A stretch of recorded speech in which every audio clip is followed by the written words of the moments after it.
자카피를 만들고 있는 인사이트 같은 경우에도 향후에 추가 파이프라인이 되게 중요하죠. 안녕하세요. 미탐TV입니다. 올해가 더 기대된 업종별 주요 기업 헬스케어 두 번째 기업을 소개해 드리겠습니다. 두 번째 기업은 인사이트라고 하는 회사인데요. 네, 이 인사이트라고 하는 회사는 아마 투자 정보들이 거의 없으실 거예요. 저도 이제 관련된 정보들을 좀 찾기 위해서 검색을 해봤더니 거의 잘 안 나오더라고요. 그래서 관련된 내용들을 조금 여러분들한테 알려드리고 이런 기업들도 알고 계시면 투자하시는 데 도움이 되실 것 같아요. 자, 인사이트라고 하는 회사는 이게 골수섬유증 치료제를 만드는 바이오 기업인데요. 여기 알약 만드는 통이 있지만 이 자카피라고 하는 요 제품이 주력 상품입니다. 그래서 골수섬유증을 치료하는 건데요. 뭐 섬유증이라는 게 이게 딱딱해지는 거잖아요. 섬유질처럼 딱딱해지는 건데 그러니까 그런 것들을 이제 치료해주는 치료제를 만들고 있는 바이오 기업이고 회사의 매출액 대부분이 여기에서 지금 나오고 있는 부분입니다. 그래서 장점이자 또 이 기업의 리스크기도 합니다. 일단 실적을 좀 한번 살펴보면요. 이 회사의 실적이 10년 동안 뭐 꾸준히 잘 성장해 왔죠. 그래서 보면 이제 물론 17년도하고 20년도 보면 이렇게 한 번씩 매출액 성장에도 불구하고 이렇게 훅 떨어지는 이제 부분들이 있었는데요. 일단은 이제 작년도 예상 실적은 보면 작년도가 이미 지났습니다만은 아직 이 회사가 연간 실적으로는 안 나왔기 때문에 저희가 예상 실적이라고 써드렸습니다. 그래서 매출액이 9%, 그 다음에 영업이익 순이익은 흑자 전환에 나왔는데 이 흑자 전환이 이유가 뭐냐면 2020년도 이때 적자가 나왔잖아요. 차트에서 보시면 그렇죠. 그러니까 매출액이 엄청 크게 늘었는데도 불구하고 여기 보면 영업이익 순이익이 적자였고 그 다음에 다시 갑자기 껑충 뛰어가지고 이익이 뭐 한 7, 8억 달러 정도까지 올라와 버린 거죠. 올해는 실적이 더 좋아집니다. 그래서 매출액이 18%, 34억 5천만 달러 정도가 예상이 되고요. 영업이익은 11억 달러, 그러니까 처음으로 10억 달러를 돌파하네요. 이 회사가. 그러니까 우리나라로 따지면 1조 2천억, 그러니까 1조 한 3, 4천억 정도의 영업이익을 내는 사이즈 정도가 되겠네요. 그래서 미국에는 이 정도를 돈을 벌면 그냥 중소기업 정도 수준이 되는 것 같습니다. 그래서 영업이익은 37%, 순이익이 약 10억 달러 가까이. 그래서 한 33% 성장하는 걸로 나왔는데, 그래서 올해, 그러니까 작년 2021년도, 2022년도도 계속 성장할 헬스케어 기업이라고 보시면 될 것 같아요. 우리가 여기서 좀 눈여겨봐야 되는 부분은 2020년도예요. 만약에 2021년도도 2020년도처럼 또 이런 상황이 발생하지 않으라는 법은 없잖아요. 그러면 실적이 상당히 안 좋게 나타날 수 있는데 과연 이렇게 실적이 좋다라고 나타날 수 있느냐, 이런 것들을 체크하시려면 항상 그 시점에 무엇 때문에 이런 현상이 나타났는지를 체크하고 이런 현상이 반복적으로 일어날 수 있는 그런 가능성이 있는 이슈인지 아니면 이 해만 특이하게 발생한 단일 이슈인지를 좀 체크하는 게 중요해요. 그래서 그 시점에 데이터를 좀 확인하실 수밖에 없을 것 같아요. 그래서 데이터를 같이 한번 확인해 보도록 하겠습니다. 여기 손익계산서를 보시면 자, 이 회사의 매출액이나 이런 것들이 꾸준히 뭐 이렇게 늘었는데 여기 보시면 연구개발비라고 있잖아요. 그러니까 뭐 당연히 뭐 바이오 제약 회사니까 R&D 뭐 비중이라는 것도 꽤 있어야 되겠죠.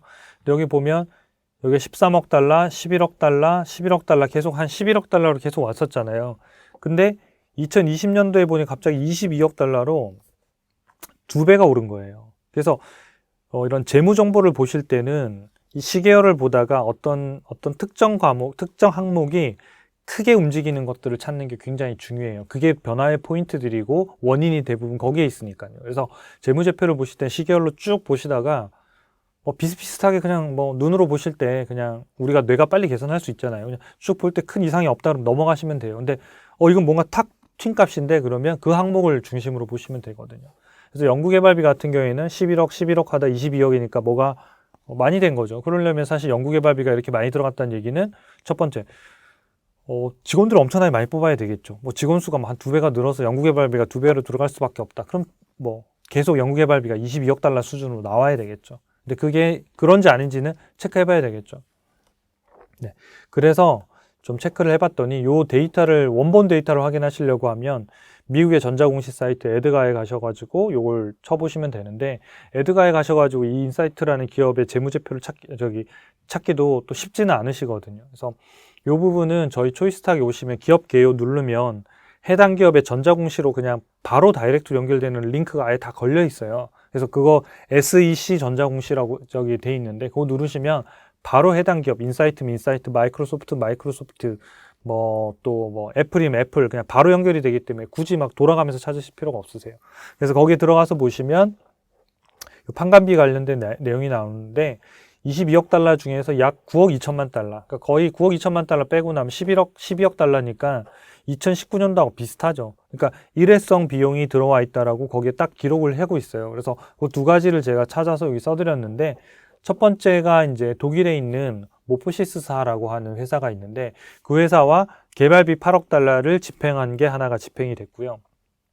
이 회사는 뭐 하는 회사냐면 세계 최대 규모의 그 항체 바이러스 엔지니어링 하는 회사예요. 그래서 글로벌 제약사들하고 공동 어떤 신약 개발과 관련된 프로젝트들을 하는 굉장히 앞서 있는 기술력이 있는 회사거든요. 그래서 인사이트도 역시 마찬가지 8억 달러를 투자해서 이 회사하고 같이 개발하는 겁니다. 그래서 향후의 신약이라든지 이런 기술 개발을 위해서 향후 외주와 함께 프로젝트를 공동 진행하고 있다, 이렇게 보시면 될 것 같아요. 그래서 이 부분은 큰 문제가 없을 것 같고요. 그 다음에 두 번째는 이제 9억 2천만 달러 중에 1억 2천만 달러가 FDA 그 우선 심사권을 샀다, 이런 얘기가 있었어요. 그래서 이 우선 심사권이라고 하는 거는 그 FDA가 그 소외 질병에 대한 의약품을 개발하는데 어떤 독려하기 위해서 이런 그 FDA에다가 이제 심사를 받으면 이렇게 순서대로 쭉 받고 기간이 길 거잖아요. 요거를 짧게, 그러니까 상당히 빨리 우선해서 심사해줘서 기간도 상당히 빨리 나오거든요. 결과 자체가. 그러니까 그거를 팔고 있어요. 그래서 그거를 구매를 한 게 1억 2천만 달러를 샀어요. 그 얘기는 뭐냐면 인사이트가 향후에 요 FDA 우선 심사권을 활용해서 신약 승인을 빨리 받을 수 있는 하나의 조건이 되겠죠. 그래서 이런 것들은 그냥 아무거나 그냥 판매권이 많이 판매되는 건 아니고요. 아까 희귀 난치성 질환이나 결핵, 그다음에 뭐 말라리아 이런 것들, 불치병이나 아니면 뭐 이렇게 풍토병 같은 거 있잖아요. 그러니까 그런 것들 관련해서 희귀 소화 질환에 관련된 병마에 관련해서만 이게 발급 자격 조건을 주어지고 있기 때문에 뭐 나 우선 심사권 사가지고 돈으로 사서 뭐든 심사받아, 이건 아니에요. 그러니까 이쪽 분야에 한정된 질환과 관련된 치료제를 개발할 때 요것들이 필요하고요. 그 얘기는 뭐냐면 인사이트가 이쪽 부분과 관련된 치료제나 이런 부분들의 심사를 받겠다는 게 여기 뭐 설명이 된다라고 봐야 되겠죠. 뭐 그것도 아닌데 굳이 이 FDA 우선 심사권을 구매할 필요는 없을 것 같고요. 그래서 기본적으로 한 9억 2천만 달러, 약 10억 달러 가까이를 일회성 비용으로 지출을 했고 2021년도에는 이 비용이 지출이 안 되니까 아까 보시다시피 바로 이익이 급등하면서 영업이익, 순이익이 흑자 전환하고 8, 9억 달러 가까이의 이익을 내는 그런 회사로 다시 이제 점핑하게 되는 거죠. 그래서 큰 문제 없고 2022년도에도 그럴 가능성은 좀 낮다, 이렇게 보시면 될 것 같아요. 이 인사이트의 제품별 매출 현황을 좀 보시면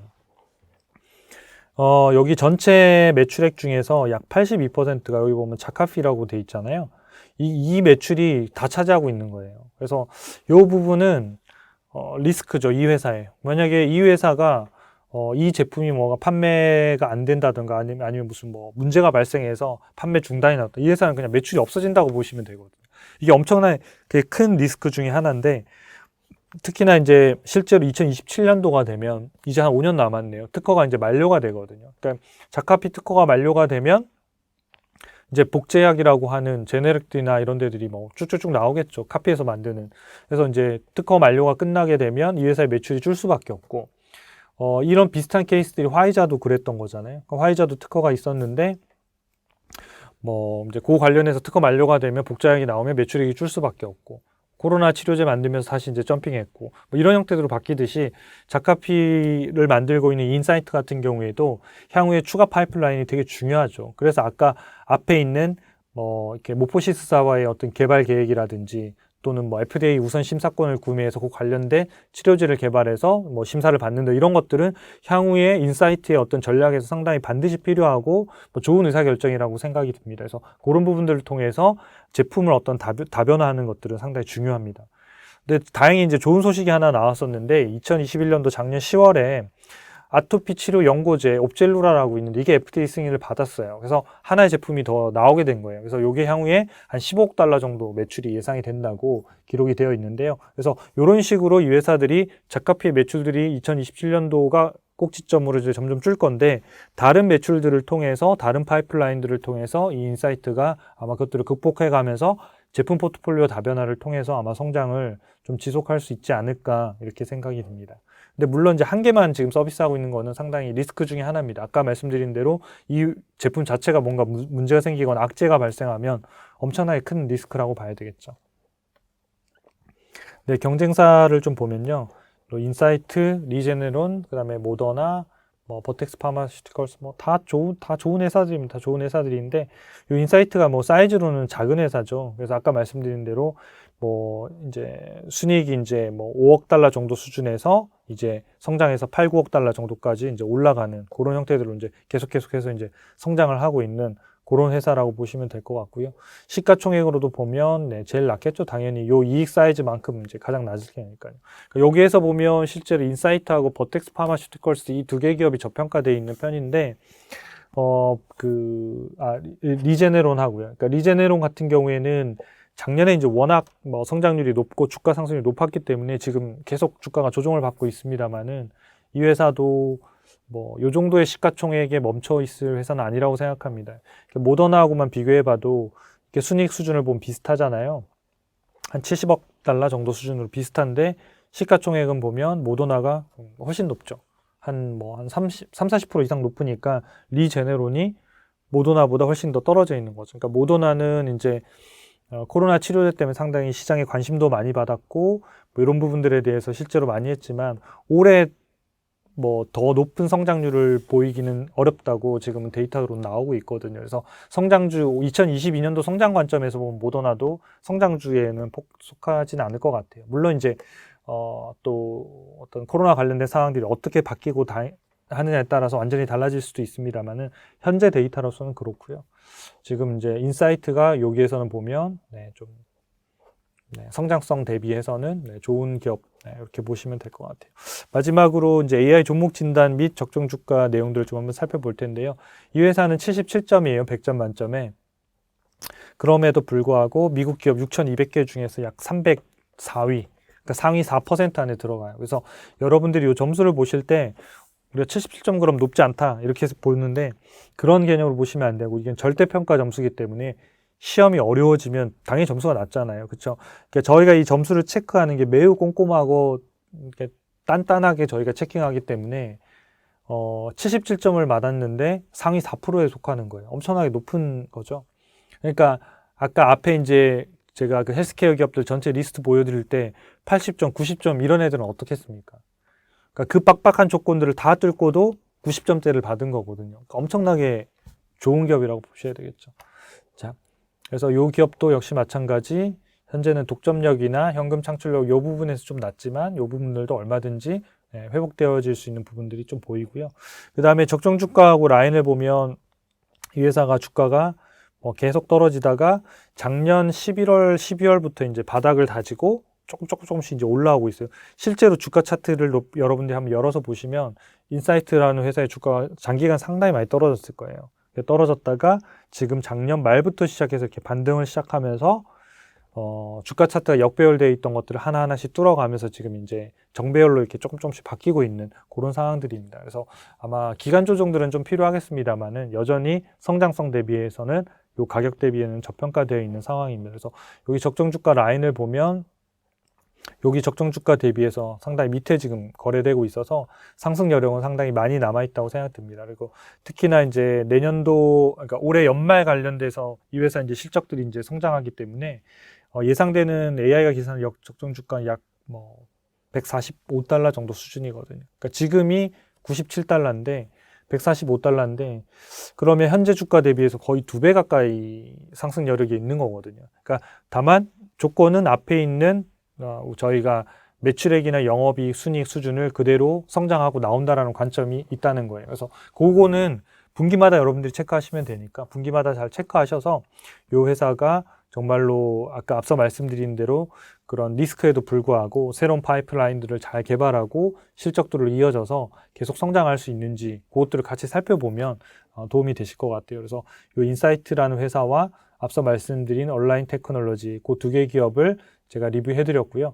그 다음에 그 외에도 헬스케어 기업의 전체 리스트를 제가 알려드렸잖아요. 그거 자체가 올해 더 기대되는 기업의 전체 리스트라고 보시면 돼요. 요 두 개가 아니고 그러니까 어떤 분들은 이렇게 소개해드리면 또 이 기업 중에 하나를 뭐 산다던가 그렇게 하시면 안 되고 당연히 투자할 때는 포트폴리오 몇 개는 분산 투자하셔야 되고요. 업종도 조금 나누시는 게 좋아요.